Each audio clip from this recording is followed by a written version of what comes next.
মা, আজ খুব বলতে ইচ্ছে করছে আমি ভালো নেই।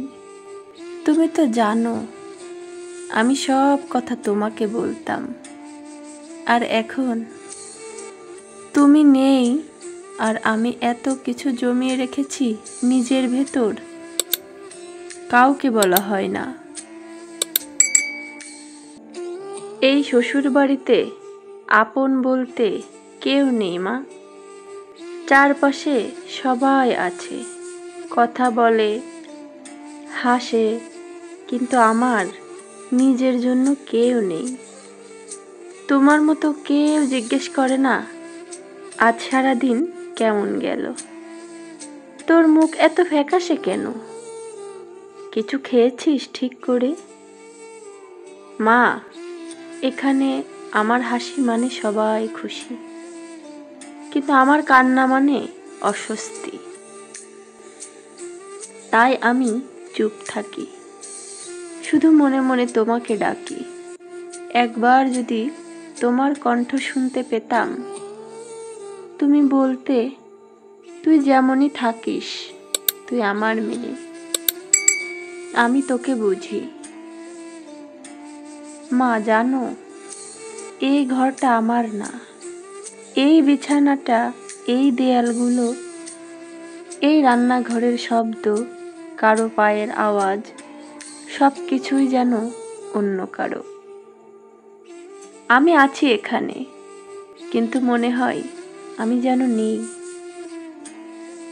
তুমি থাকলে হয়তো বুঝতে পারতে আমি কতটা ভেঙে গেছি ভিতরে ভেতরে। কিন্তু তুমি তো এখন, তুমি শুধু মনে হয় বাতাস হয়ে গেছো। ভোরবেলার হাওয়া যখন গালে লাগে, মনটা একটু হালকা লাগে। ভাবি হয়তো তুমি এসেছো আমার পাশে। মা, আজ তোমার কোলে মাথা রাখতে মন চাই খুব। একটিবার শুধু চোখে চোখ রেখে বলতে মন চাই, মা আমি আর পারছি না।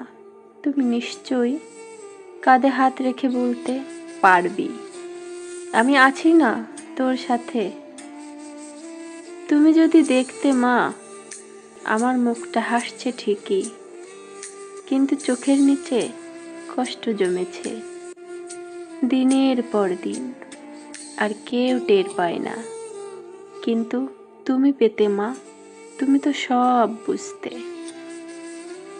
এই কথাগুলো বলার মতো কেউ নেই আর, তাই আজ লিখে ফেললাম তোমার উদ্দেশ্যে। জানি তুমি শুনছো, হয়তো চোখে জল নিয়ে বসে আছো আমারই মতোই। ভালো থেকো মা, আর যদি পারো একটুখানি সাহস হয়ে এসো আমার বুকের মধ্যে। আমি খুব একা, আমি খুব কষ্টে আছি, আর কাউকে নয়, শুধু তোমাকেই বলতে পারি। মা জানো, আমি সত্যিই ভালো নেই। যাদের মা বেঁচে নেই, দোয়া করি পরপারে তারা ভালো থাকুক। আজ মা নেই, কিন্তু মায়ের স্মৃতি আছে, মায়ের ভালোবাসা আজও বাতাসের মতো ঘিরে আছে আমাকে।